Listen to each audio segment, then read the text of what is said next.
নমস্কার, সিম্পল জীবনযাত্রার নতুন একটি ব্লগে সবাইকে স্বাগত জানাচ্ছি। তো সবাই কেমন আছো? আশা করছি ভালো আছো। আমরাও খুব ভালো আছি।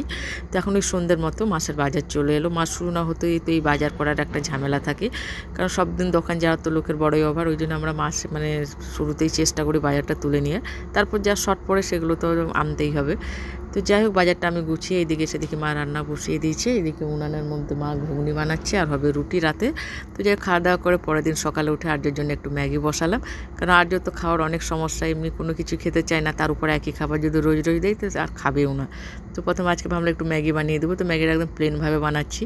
আর ম্যাগি যদি একটু গাজর বা বিনস টিমস দিয়ে বানিয়ে দিই তাহলে আর্য আবার খাবে না, তার আরও আরেক সমস্যা। তো একদম প্লেন বানিয়ে দিলাম। তো বানিয়ে রেখে দিলাম, কারণ আর্জনে এখন একটু ঘুরতে গেছে, তার মাসি নিয়ে গেছে। তো এদিকে আমি স্নান করে এসে পুজোটা দিয়ে দিলাম, কারণ আমাকে এদিকে আবার অফিস বেরোতে হবে। তো স্নান টান করে এসে পুজো দিয়ে তারপর আর্য চলে এসছে, ওকে খেতে বসিয়ে দিলাম। সে কিছুতেই খাওয়াতে দেবে না, নিজের হাতেই খাবে। নিজের হাতে খাবে, আর ছড়িয়ে ছিটিয়ে কী অবস্থা হচ্ছে তবু দেবে না, সে নিজেই খাবে।